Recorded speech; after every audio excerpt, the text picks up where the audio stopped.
다니엘이라고 하는 이름에는 뜻이 있습니다.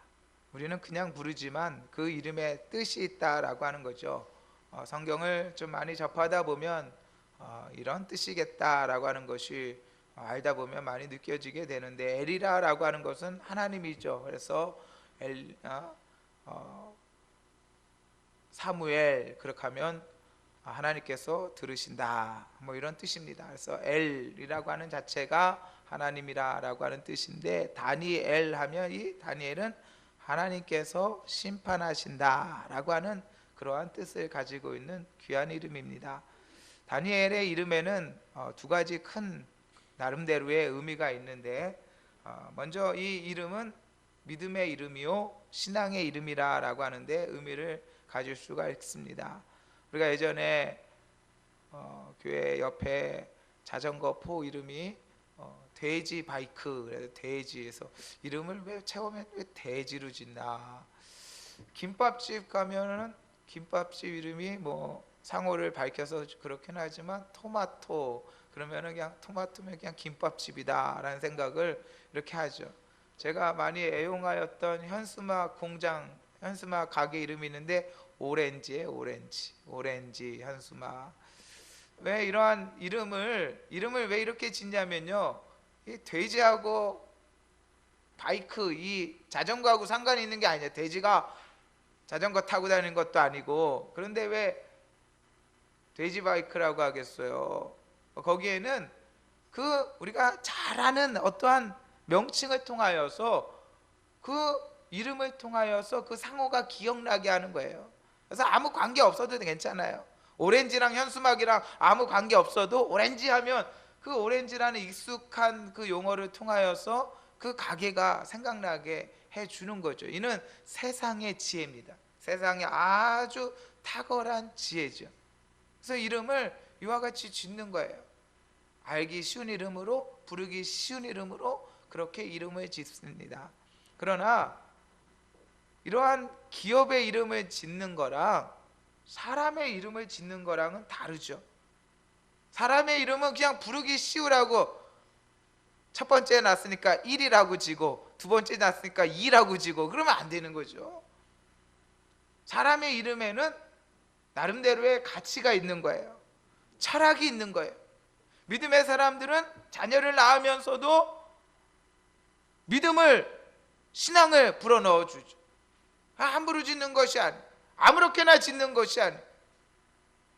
사람의 이름을 토마토다, 오렌지다 이렇게 지을 수는 없는 거잖아요. 오늘 이 다니엘이라고 하는 이름 자체가 얼마나 귀한가. 믿음이 있어요. 신앙이 있어요. 하나님께서 심판하신다라고 하는 그러한 믿음의 이름이요 또한 신앙의 이름이다라고 하는 것입니다. 또한 이 다니엘의 이름 가운데는 귀한 의미가 있는데, 이 이름은 믿음의 이름임에도 불구하고 믿음의 이름 중에서도 탁월한 의미를 가지고 있습니다. 그 이유는 이 이름은 종말론적인 그러한 이름이기 때문에 그리하죠. 우리가 함께 종말론적 신앙에 관하여 함께 나누었습니다. 믿음과 신앙은 종말론적 신앙이 되어야 됩니다. 어려운 말이지만 쉽게 풀면 쉬운 거예요. 어려운 거는 몰라서 어려운 거죠. 알고 나면 아무것도 아니에요. 제가 공부를 안 해서 그렇지 이 의사가 막 쓴 거요, 그거 알면은 쉬울 것 같은데 몰라서 그거 어려워요. 막 쓰면은, 야, 병원에 가면 의사가 뭐 이렇게 쓰잖아요. 그러니까 아무것도 모르니까. 그러니까 그거 알고 나면 별거 아닐 것 같아요. 모르면은 다 어려운 거예요. 그러나 알면은 쉬운 겁니다. 종말론적 신앙이 뭡니까? 모르면 종말론, 론자만 나오면은 그냥 쥐가 날 수가 있어요. 그러나 어려운 말이 아니에요. 마지막을 생각하고 마지막을 바라보고 지금을 살아가는 것이 바로 종말론적 신앙이죠. 다니엘이 종말론적 신앙을 보여줍니다. 하나님께서 심판하신다. 하나님께서 심판하신다는 것을 바라보고 오늘의 삶을 살아가는 거예요. 그래서 그의 이름은 종말론적 신앙의 그러한 본을 보여주는 귀한 이름이죠. 지는 해를 바라보면서 아이들이 아쉬워합니다. 더 놀아야 되는데 하면서 아쉬움을 가지고 지는 해를 바라볼 수도 있죠. 또한 더 나아가 밤의 문화를 기다리며 즐기며 지는 해를 바라볼 수도 있을 것입니다. 그러나 지는 해를 바라보면서도 한 해를 하루를 마무리하고 또한 한 해를 기억하고 한 인생을 기억하면서 내가 어떻게 살아야 되는가, 저 지는 해처럼 나의 인생도 언젠가는 질 텐데 내가 오늘 어떻게 살아야 되는가라고 하는 것을 바라본다면 귀한 삶이죠. 꿈이라고 하는 것, 비전이라고 하는 것도 다 종말론적인 겁니다. 미래적인 거죠. 꿈이 있는 사람의 삶과 꿈이 없는 자의 삶은 달라요. 꿈이 없고 비전이 없는 사람은 시간이 허비예요. 뭐 할 게 없어요. 할 게 뭐 있습니까? 꿈이 없고 비전이 없는데. 그러나 꿈이 있고 비전이 있고 목표가 있고 목적이 있는 사람은 시간이 아쉬운 거예요. 아까운 거예요. 믿음과 신앙에 있어서 우리는 종말론적인 그런 삶을 살아야 돼. 다니엘, 하나님이 심판하신다. 이 말 속에서 우리는 귀한 믿음의 이름이요, 또한 종말론적인 그러한 신앙을 우리가 엿볼 수 있죠. 다니엘서는 구약의 계시록이라고 이야기할 수 있습니다. 요한의 신약의 대표적인 묵시록 또한 계시록이 있죠. 그래서 요한계시록이 있다면, 이 신약에 요한계시록이 있다면 구약에는 다니엘서가 있습니다. 다니엘은 구약 속의 계시록의 의미를 가지죠. 그러므로 어려움이 있는 책이에요. 어렵다. 좀 질적으로 다른 어려움입니다. 우리가 극복할 수 없는 어려움입니다. 어려움 중에서도 우리가 극복할 수 있는 어려움이 있고 극복할 수 없는 어려움이 있는 것이에요. 태산이 높다 내 하늘 아래 메로다. 오르고 또 오르면 모두들이 얻건만은 사람이 제 안에 오르고 매만 높다 하더라 라고 하는 양사원의 시를 보면, 태산이 높다 하되 하늘 아래 메로다.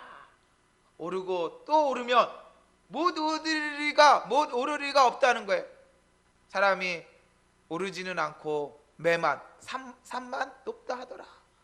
한 발자국 한 발자국 가다 보면 뭘 오를 그러한 산이 없는 거죠. 어렵다라고 하지만 하나하나 우리가 공부하고 또 열심히 수고하고 하다 보면 다 성취할 수 있는 것이. 그러나 하나님의 말씀, 특별히 계시록은 단순하게 극복할 수 있는 책이 아니에요. 왜 그렇습니까? 이는 계시의 책이에요. 하나님이 밝혀주셔야 되는 책이에요. 우리가 구원을 받는 것은 우리의 정성이 모자란 것이 아닙니다. 정성을 다하면 구원받는 것이 아니에요. 그것은 질적으로 다른 것이에요. 구원이라는 것은 하나님께서 우리에게 은혜를 베풀어 주시는 것이, 하나님께서 우리를 건져주지 아니하시고 은혜를 베풀어 주지 아니하신다면 그 누구도 구원받을 수 있는 것이 아니죠. 우리가 노력하고 힘써서 이룰 수 있는 것이 아니에요. 달나라는 갈 수 있죠. 그러나 하나님 나라는 못 가는 거예요. 달나라는 갈 수 있지만 달나라는 오래전에 갔습니다. 그 이상의 우주 공간도 인간은 올라갈 수 있을 것이에요. 그것은 어렵지만 또한 극복하지 못할 일은 아니죠. 그러나 하나님 나라는 우주선 타고 가는 게 아니죠. 하나님 나라는 극복할 수 있는 것이 아니에요. 오직 하나님의 은혜가 있어야 된다라고 하는 것이. 성경에 보면 억지로 풀다가 스스로 멸망에 이르느니라 라고 말씀하시며, 베드로후서 3장 16절 말씀에 하나님의 말씀을 함부로 해석하고 또 함부로 이해하려고 하는 그러한 모든 태도에 대해서 경계하는 말씀이 있죠. 하나님의 말씀을 접할 때 우리는 경외감으로, 하나님 영의 감동으로, 또한 말씀으로, 더 나아가 목회적 지도와 인도함을 받아서 하나님의 말씀을 우리가 이해해 나가야 된다라고 하는 것이요. 이 귀한 책이 바로 다니엘, 얼마나 귀한 책이고 놀라운 책인지 몰라요. 배경이 되어지는 그런 바가 있습니다. 이스라엘이 멸망하죠. 586년에 BC 586년에 멸망하게 되어지는데, 이 3차 바벨론 유수라 바벨론에게 멸망되면서 바벨론의 포로로 잡혀가요. 그래서 1차, 2차, 3차에 거쳐서 BC 605년에 아주 큰 전쟁이 세계사적으로 있게 됩니다. 바벨론이라고 하는 나라와 애굽이라는 나라가 부딪혀서 그 전쟁이 갈그미스 전쟁이라 우리는 모르고 지나가는 전쟁이지만 그러한 전쟁이 있어요. 그 전쟁에서 바벨론이 이기면서 이 세계를 제패하죠. 오늘날 미국이 나름대로의 큰 영향력을 가지는 것처럼 바벨론이라고 하는 나라 큰 영향력을 미치게 됩니다. 그러면서 거기서 왕이 느부갓네살 왕이 그 전쟁에서 이기면서 제왕적 등극을 하면서 또한 이스라엘 사람들을 포로로 잡아가는데 그 중에 다니엘이 있게 됩니다. BC 605년에 제1차 바벨론 포수에 다니엘이 잡혀가죠. 두 번째 597년에 두 번째 바벨론 유수가 있게 되어지는데 이때는 여호야긴이 잡혀갑니다. 1차에는 다니엘, 2차에는 여호야긴. 그리고 그때 시드기야 왕을 왕으로 세우는데 제3차 586년 바벨론 유수에 완전히 이스라엘이 멸망하게 되는, 남유다가 멸망하게 되어집니다. 그래서 1차는 다니엘, 2차는 여호야긴, 3차는 유다의 멸망, 이렇게 기억하면 됩니다. 다니엘이 14세의 소년으로서 이러한 격동의 세월 속에서 가만히 생각해 보면, 저는 계산을 안 해봤지만 그냥 들은 얘기니까 그럴 수도 있고 안 그럴 수도 있는데, 우리나라 역사를 쭉 수집을 해서 우리나라의 그 반만년 역사에 전쟁이 난 횟수를 나누면 30이 나온다고요. 30.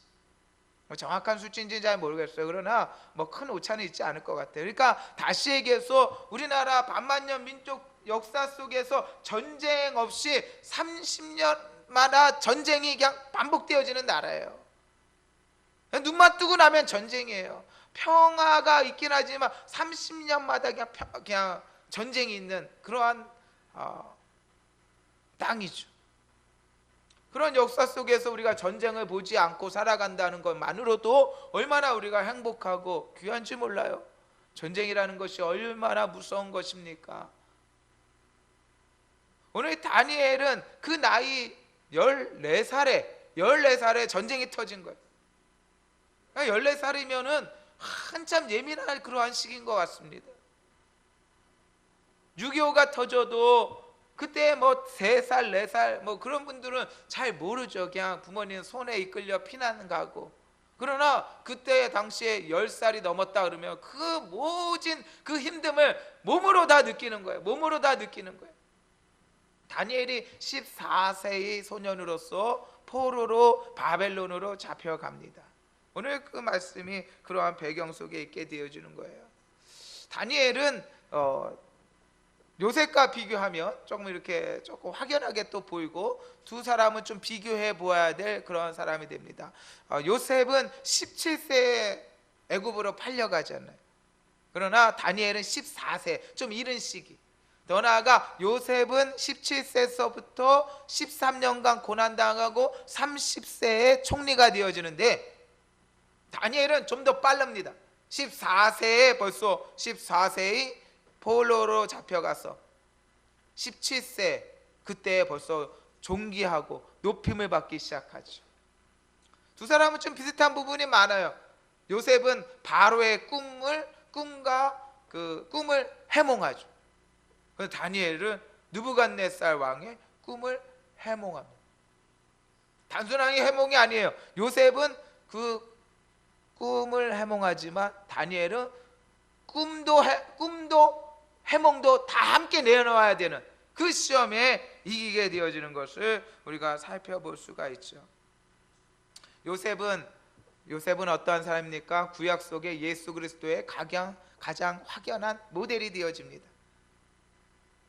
주님께서 말씀하시기를 나보다 더 큰 일도 하리라. 예수 그리스도로 말미암아 우리들 가운데 더 큰 은총이 넘치는 것을 믿으시기를 주님의 이름으로 축원드립니다. 예수 그리스도로 말미암아 더 큰 은총이 있게 되어지는 것이에요. 다니엘은 어떠한 사람입니까? 다니엘 하면 기억해야 돼요. 다니엘, 우리가 다윗 하면 기억합니다. 다윗은 어떠한 사람입니까? 하나님 마음에 합한 사람. 누가 증언했냐면 바울이 증언했어요. 바울이 그의 설교 속에서 증언했어요. 바울이 신약에 하나님 마음에 합한 사람이다. 또한 요셉은 어떠한 사람입니까? 하나님의 영에 감동된 사람이다 라고 증언합니다. 누가 증언합니까? 바로가 증언했어요. 우리가 어디서 이와 같이 하나님의 영에 감동된 사람을 찾으리요?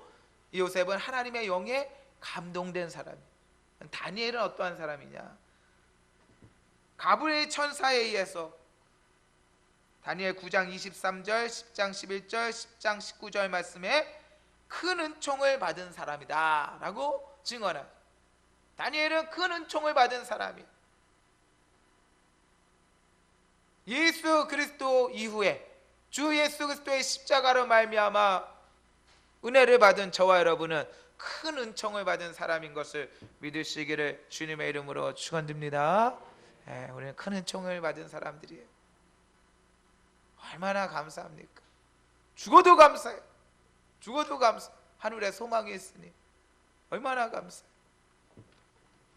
오늘 말씀의 제목은 다니엘의 세 가지 시험입니다. 시험하면 예수님의 시험이 기억나죠. 예수님의 세 가지 시험은 들어봤어도 다니엘의 세 가지 시험이 있다라고 하는 거죠. 그리고 더 나아가 예수님의 세 가지 시험과 다니엘의 세 가지 시험이 같은 시험이에요. 다시 얘기해서 인생에게 주어지는 시험이 같다라고 하는 거예요. 우리가 함께 나누는 말씀 중에 믿음의 삶 속에 시험 들지 말아야 돼요. 오늘 어린 아이들이 함께 예배 드리지만 제가 어린 아이서부터 모태신앙이 되어서 신앙생활 쭉 하죠. 어렸을 때 함께 믿음 생활하신 분에 대한 추억이 있어요. 그리움이 있어요. 나중에 우리 준서나 하율이가 나중에 준서 보고 싶어 할 거예요. 만약에 이렇게 따로따로 산다면 그때 준서 형이 있었는데 준서 형 뭐 할까? 서진이 누나는 뭐 할까? 이런 추억들이 있게 되는 거예요. 어렸을 때 이렇게 함께 했던 사람들을 찾아보고 싶은 마음들. 제가 어렸을 때 같이 신앙생활 하신 분들이 있어요. 그래서 장성하여서 제가 찾아갔다니까요. 수소문에서 어디에 있는데 한 분은 서울에 있고 한 분은 인천에 있고 뭐 몇 군데 찾아갔어요. 제가 깜짝 놀랐어요. 옛날에는 그렇게 믿음 좋으신 분들이 믿음의 그러한 모습을 가지고 살아가지 않는 그런 모습을 보면서 너무 실망스럽고 안타까웠던 적이 있어요. 여러분, 우리들 신앙 속에서 끝까지 믿음 지키기가 쉽지 않습니다. 저와 여러분은 끝까지 믿음 지키시기를 주님의 이름으로 축원드립니다. 더 힘든 거 있어요. 더 힘든 거. 끝까지 믿음 지키는 것보다 더 힘든 게 있는데 그게 뭐냐면요, 믿음의 성숙을 가지는 거예요. 여러분, 그것도 쉽지 않아요. 끝까지 믿음을 가지고 더 나아가 믿음이 성숙하는 거예요. 올해 연말에는 결단해야 돼. 무슨 결단해야겠어요? 내가 2015년보다는 2016년도에 더 믿음의 모습을 보이리라. 할렐루야. 2015년보다 2016년에는 2017년에는 더 귀한 믿음의 성숙을 이루리라. 몸이 자라나가는데 우리의 영혼이 자라나가야 되죠. 우리의 신앙이 자라나가야 되죠. 이 다니엘이나 요셉이나 이런 사람들 보면 꾸준한 사람들이에요. 다니엘도 우리가 기회가 되면 그의 인생을 놓고 우리가 함께 펼쳐볼 텐데 한결같이 그 믿음의 성숙함을 이룬 귀한 모습을 우리들 가운데 보여주죠. 이제 이 다니엘이 겪은 세 가지 시험이나 예수님이 보신 인생의 세 가지 시험이나 같다라고 하는 거예요. 인생이 시험이 든다. 우리가 시험 들지 말아야 되죠. 시험 들지 말아야 돼요. 시험에 한번 들면 큰 문제가 납니다.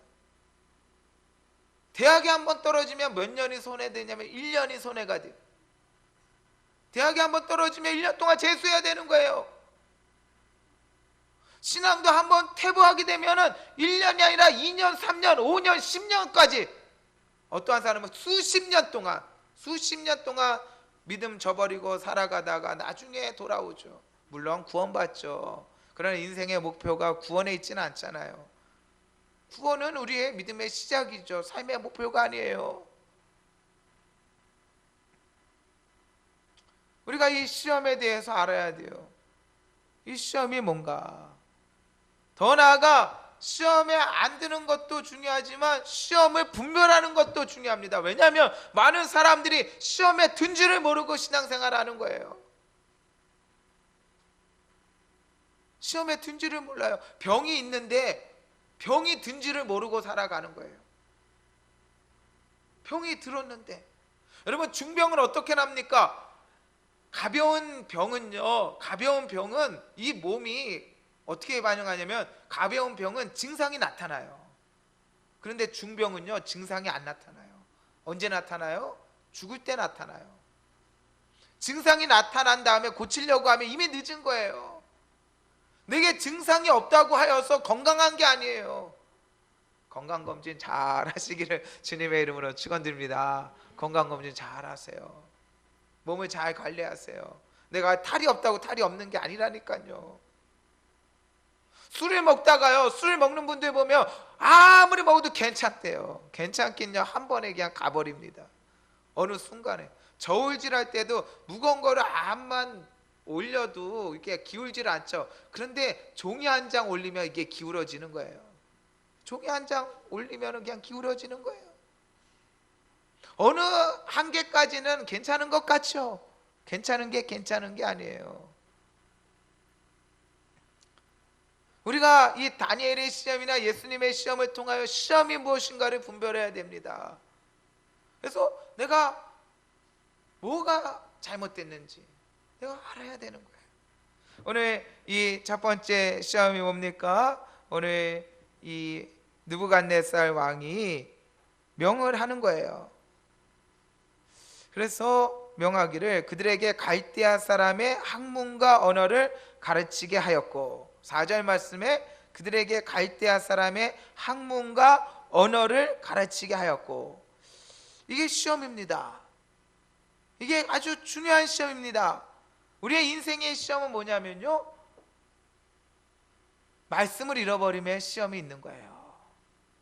갈대아 사람의 학문과 언어를 가르칩니다.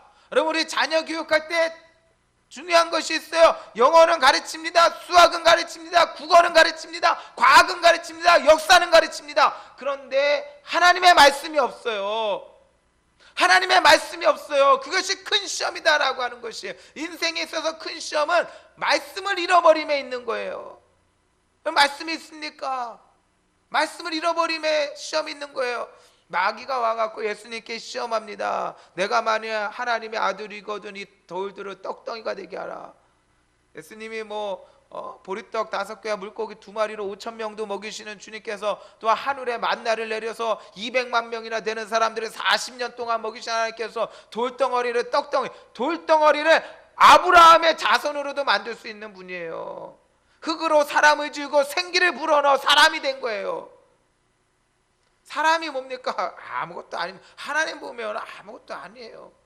흙덩어리 한 줌의 흙에다가 생기를 불어넣은 거예요. 그런데 돌을 떡덩이가 되게 하는 것이 뭐가 그렇게 큰 의미가 있겠으며, 그 일도 아니죠. 그러나 그것이 시험이라는 거예요. 사람이 떡으로만 살 것이 아니요 하나님의 입으로 나오는 모든 말씀으로 살 것이라. 시험에 들지 마시기를 주님의 이름으로 축원드립니다. 오늘 시험에 들지 않기 위해서 어떻게 해야 돼요? 말씀이 있어야 시험이 안 돼요. 하나님, 저는요 목사님도 사랑하고 교회도 사랑하고 하나님도 사랑하고, 아니라는 거예요. 하나님 사랑하는 거 아니라는 거예요. 말씀 뭐라고 합니까? 나의 계명을 가지고 지키는 자라야 나를 사랑하는 자니, 나를 사랑하는 자는 내 아버지께 사랑을 받을 것이요 나도 그를 사랑하여 그에게 나를 나타내리라. 나의 계명을 가지고 지키는 자라야 나를 사랑하는 자다. 그냥 하나님 사랑한다고 사랑하는 게 아니에요.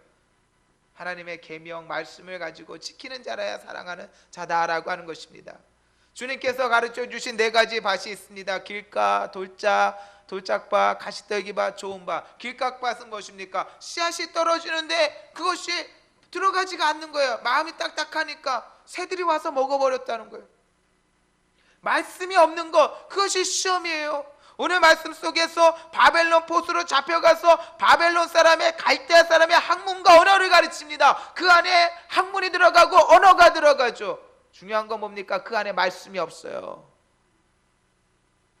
대표적으로 우리가 왕궁에서 자란 사람이 있습니다. 누구냐면 모세죠. 모세가 태어나서부터 40세 동안 바로의 공주의 아들로 자라나게 되어집니다. 그런데 히브리서 11장 말씀에 보니 모세가 장성하여 바로의 공주의 아들이라 칭함받기를 거절하였다라고 말씀합니다. 대단하죠. 바로의 공주의 아들이라 칭함받기를 거절하고 하나님의 백성과 함께 고난받기를 잠시의 죄악의 낙을 누리는 것보다 더 좋아하고 그리스도를 위하여 받는 수모를 애굽의 모든 보화보다 더 큰 재물로 여겼다라고 얘기하죠. 왕궁에서 자랐습니다. 세상적인 학문이 가득했을 것이에요. 그러나 그 안에 뭐가 있었겠습니까? 그 안에 말씀이 있으니까 바로의 공주의 아들이라 칭함받기도 거절하는 거예요. 하나님의 백성과 함께 고난받기를 더 좋아하는 거예요. 그리스도를 위하여 받는 수모를 애굽의 모든 부하보다도 더 큰 재물로 여기게 됩니다. 어떻게 이러한 변화가 일어났겠습니까? 이러한 가치관의 변화가 어떻게 일어났겠어요? 그 안에 하나님의 말씀이 있었기 때문에 그렇습니다. 누가 이 말씀을 집어넣었습니까? 모세의 어머니 요게벳이 신앙교육 철저히 시킨 거예요. 저와 여러분도 자녀들 가운데 말씀을 주시기를 주님의 이름으로 축원드립니다. 할 수 없어요. 교회에서요 일주일에 한번 와갖고 말씀 나누는 거, 그것은 우리의 라이프 스타일은 될 수 있겠지만 신앙 교육이 그걸로 되는 게 아니에요. 가정이 돼야 되는 거예요. 가정에서 아이들에게 말씀을 주고 먹이고 말씀으로 양육해 줘야 돼요. 하나님께서 다니엘의 세 친구를 더 뛰어나게 하십니다. 하나님이 이 네 소년에게 학문을 주시고 모든 서적을 깨닫게 하시고 지혜를 주셨으니 다니엘 1장 17절 말씀 20절 말씀에 그 지혜와 총명이 온 나라 백성과 술객보다 10배나 나은 줄 아니라. 하나님께서 우리 자녀들에게 학문과 지혜를 더하여 주실 줄 믿습니다. 100m 달리기 하는 사람들 보면 요만큼 차이예요. 누가 앞에 조금 더 내미냐에 따라서 성패가 갈리죠. 예전에 근데 탁월한 사람들, 우사인 볼트 뭐 이런 사람들 맨 처음에 뛸 때 이렇게 보면은요. 요즘은 누가 잘 뛰는지 모르겠어요. 뛰는 사람 보면 이게 100m 달리기도 확연하게 차이가 나는 사람들이 있어요. 그냥 100m는 얼마나 단거리입니까? 뭐 근소한 차이입니다. 0.001초에 따라서 우승이 갈리는 그러한 적이죠. 그런데 아주 잘 뛰는 사람들은 그 사람들보다도 더 뛰어나요.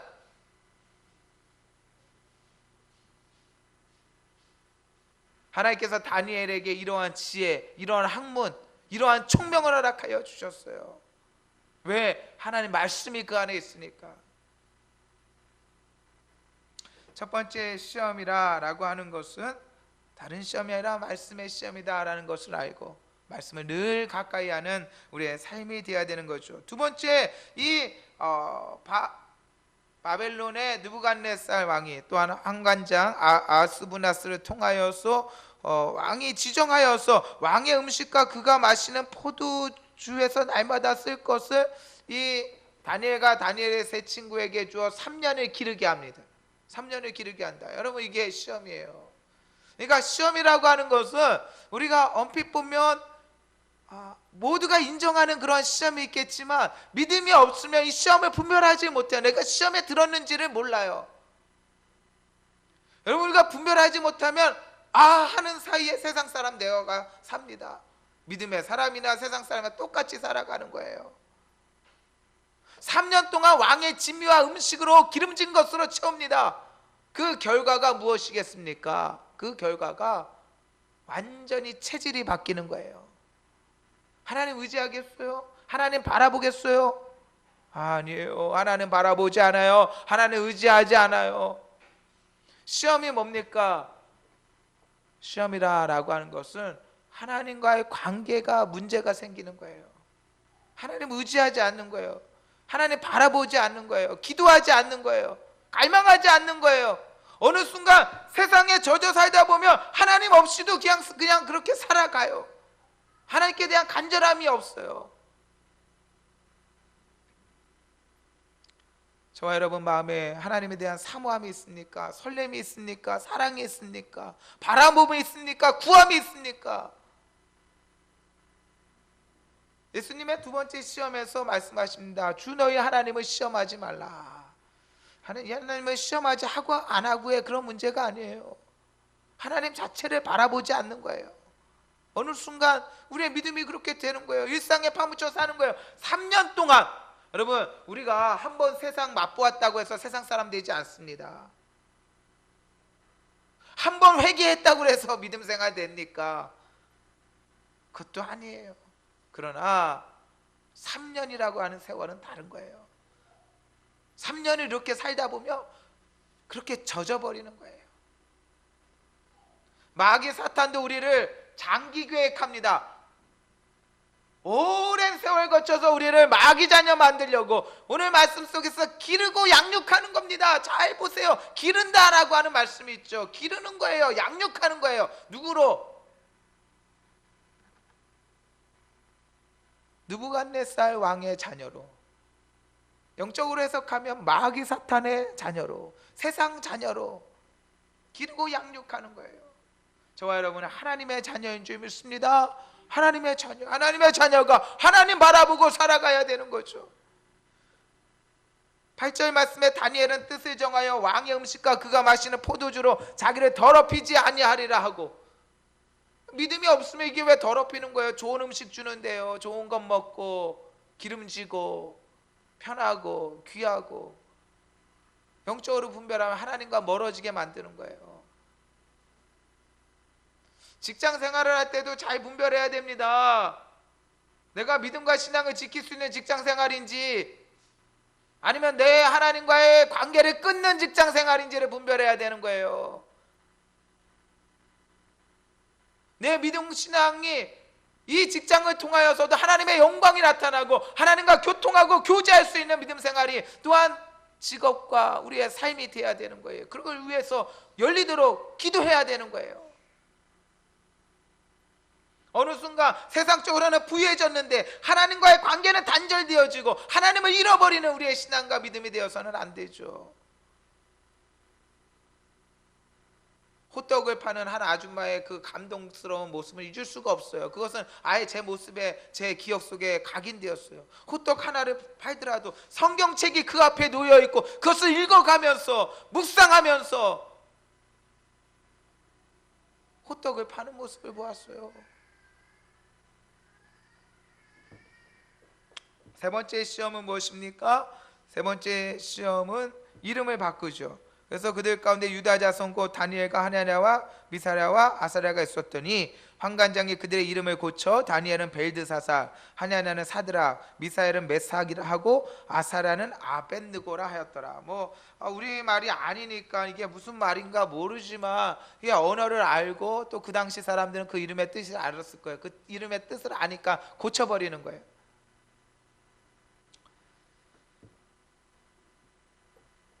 다니엘은 무슨 뜻이라고 했습니까? 하나님이 심판하신다. 근데 벨드사살은 베리어 그의 생명을 보존하소서, 베리어 그의 생명을 보존하소서. 이름이 바뀌어버린 거예요. 다니엘, 하냐냐, 미사엘, 아사랴, 하냐냐, 하나님은 자비로우시다. 하냐냐, 하나님은 자비로우시다. 미사엘, 하나님 같은 분이 누구이랴? 하나님 같은 분이 누구이랴? 미사엘. 아사랴, 하나님께서 도우신다. 이 이름에 뜻이 있는 거예요. 아무렇게나 짓는 게 아니에요. 하나님이 도우시고 하나님이 자비로우시고 하나님 같은 분이 어디 있느냐? 하나님께서 심판하신다. 이 사람이 다니엘의 세 친구의 이름입니다. 이름의 뜻입니다. 그런데 그들의 이름을 바꿉니다.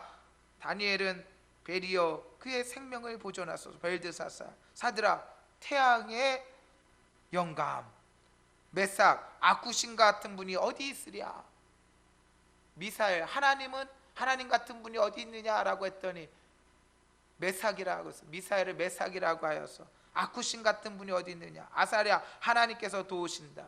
아벳느고, 느고의 종이라. 다 우상 숭배의 이름들입니다. 우상 숭배의 이름들로 다 고치죠.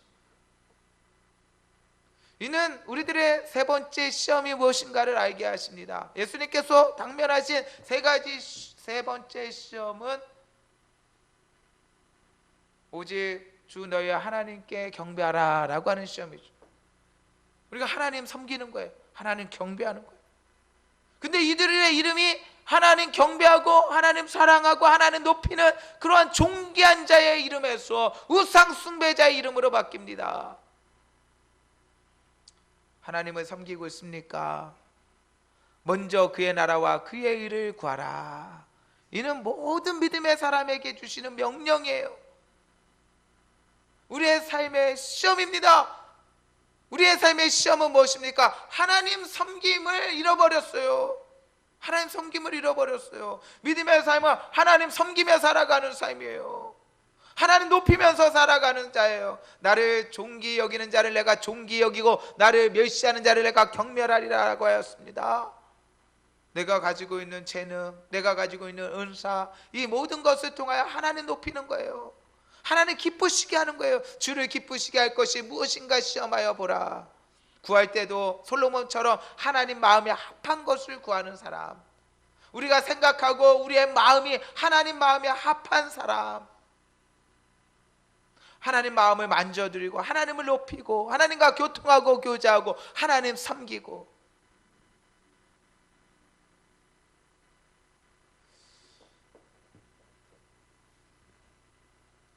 시험에 든 성도들이 있어요. 뭔가 교회 생활에 불만족스럽고 말씀의 은혜를 못 받고 뭔가 이렇게 드러나서 시험에 든 것이 아니라 우리의 시험이라는 것이 결국은 하나님의 말씀을 내 안에 잃어버리고 더 나아가 하나님과 깊이 있는 교제를 상실하고 더 나아가 하나님 섬기는 삶이 멈출 때 이미 시험에 든 거죠. 그리고 그 증상은 어느 순간 나타나는 거예요. 내면에 있다가 어느 순간 그런 것들이 확 나타나는 거예요. 시험이 들어서 든 것이 아니라 이미 시험에 든 거예요. 저와 여러분의 생활 속에서 우리 예수님의 세 가지 시험이나 다니엘의 세 가지 시험이나 우리에게 시험이 뭔지 알았어요. 시험에 통과하시기를 주님의 이름으로 축원드립니다. 시험에 이기시기를 주님의 이름으로 축원드립니다. 어렸을 때 가졌던, 젊은 날에 가졌던 신앙과 믿음을 끝까지 지키고 더 나아가 우리의 사는 날 동안 믿음의 성숙함을 이루어서 하나님을 기쁘시게 하는 저와 여러분의 복된 삶이 다 되시기를 주님의 이름으로 축원드립니다. 아멘. 기도합니다.